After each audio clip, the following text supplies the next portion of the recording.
President Wilson got the Spanish influenza when he was in Paris for the Paris peace negotiations. And that certainly allowed George Clemenceau and David Lloyd George to have their way with the Germans. President Wilson's infection with the Spanish flu might have caused World War II.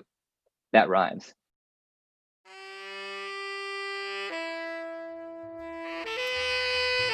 Welcome back to the Daily Brew from the Stanford Daily.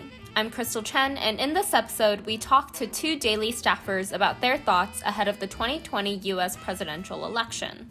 These interviews do not represent the viewpoint of the Stanford Daily as an organization. My name is Mark Huerta. I'm a freshman. I'm new to the Daily, obviously. I'm considering joining the satire of the opinion section, or maybe the podcast. My name is Rachel DeGuy. I am a third-year philosophy major. I am a desk editor for the opinions column at the Daily, and for the most part, I write op-eds, but I also contribute to Arts and Life.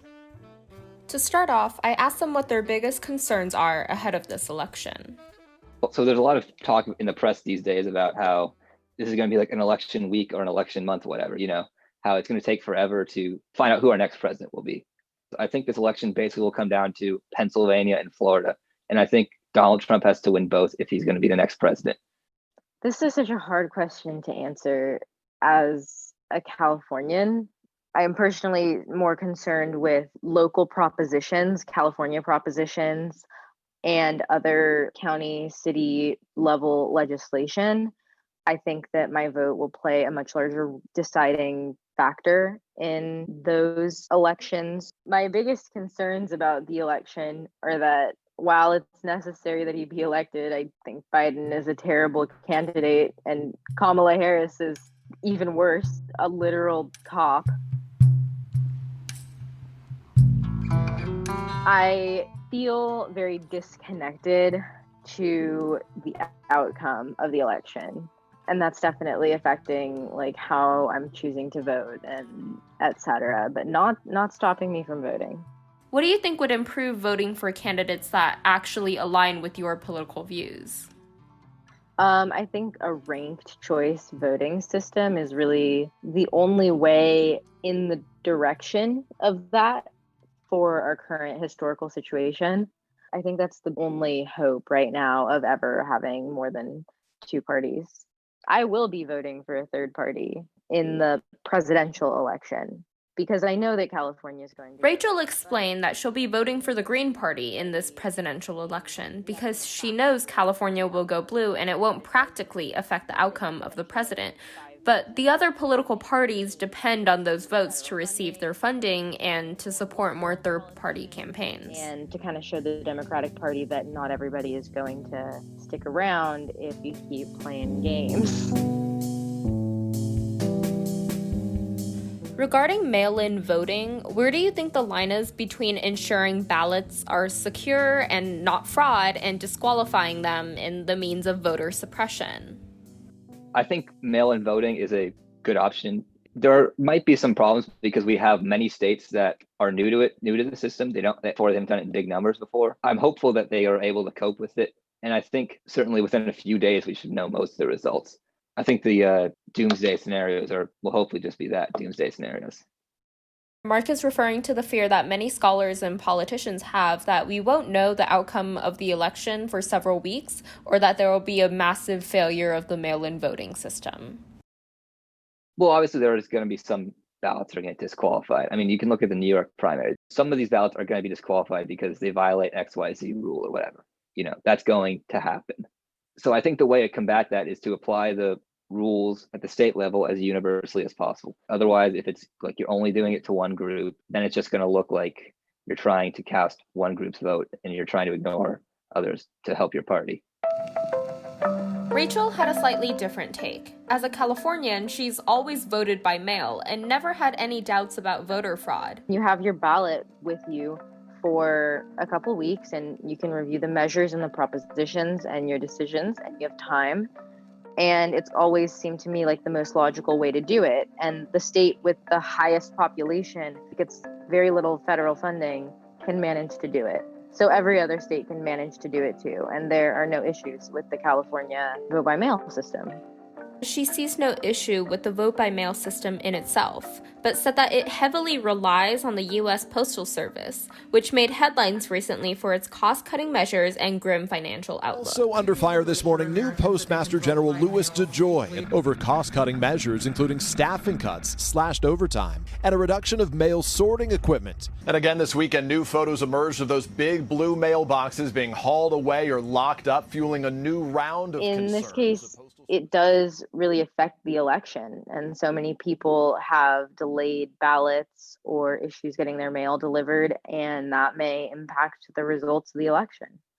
It's a Republican viewpoint generally that the services that the government provides should be maximally privatized. Defunding the Postal Service means contracting with a private agency for that service and paying them for it. And the owners of various shipping companies are close associates of Donald Trump and other highly ranking Republicans. So it is in their best interest to have the U.S. Postal Service fail so that it has to be privatized.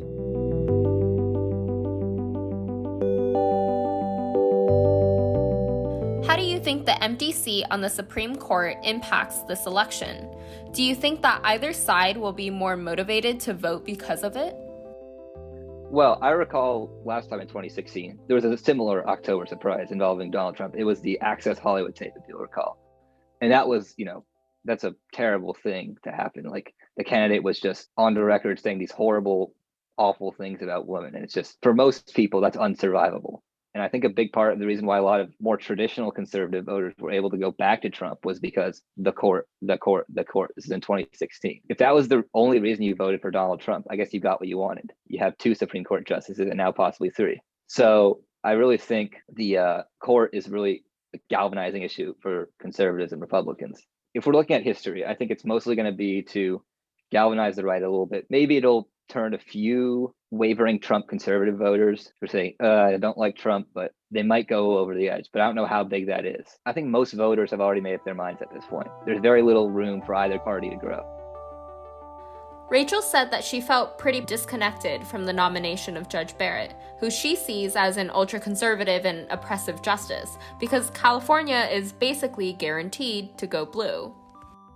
It's so hard for me to imagine what it would be like to not know who to vote for, or I guess to be in a swing state and to not want to vote. If I lived in a swing state, I would be fired up to vote. The Supreme Court justice opening seems a lot less related to the election for me, because in a large way, the election is already decided for me.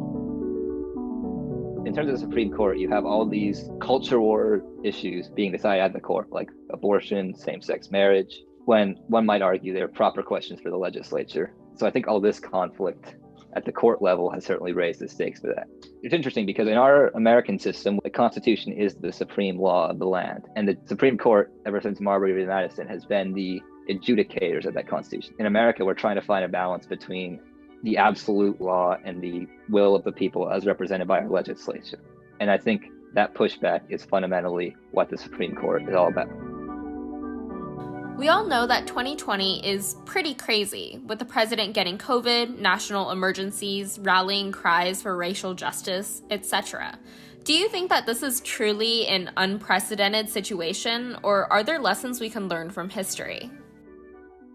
President Wilson got the Spanish influenza when he was in Paris for the Paris peace negotiations, and that certainly allowed George Clemenceau and David Lloyd George to have their way with the Germans. President Wilson's infection with the Spanish flu might have caused World War II. That rhymes. President Johnson had the 1968 influenza in his final days as president, I believe. So I think presidents being ill is nothing new. And it looks at this point like Donald Trump will make it through. That also rhymed.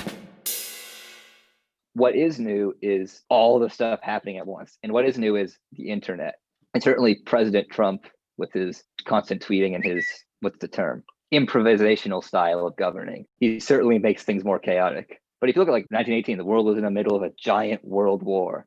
There was a giant influenza pandemic. So I think there's a recency bias definitely when it comes to looking at history, because we think everything is so unprecedented. But I think if you actually look at history a little more closely, you'll find some parallels.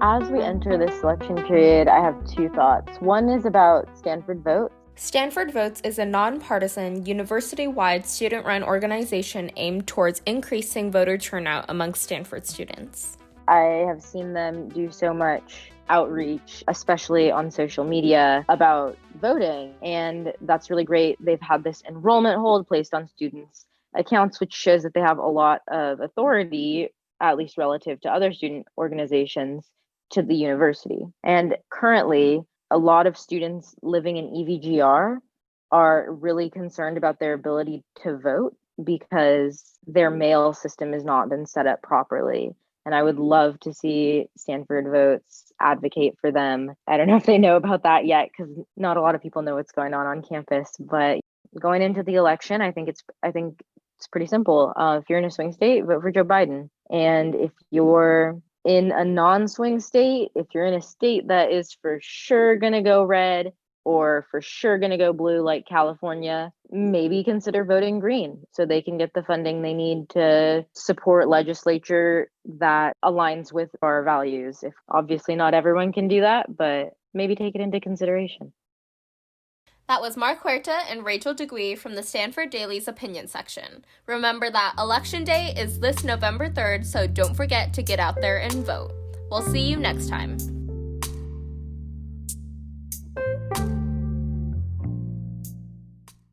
This episode was produced by Ann Lee, Crystal Chen, Jacob Vanegas, and Kirsten Mettler.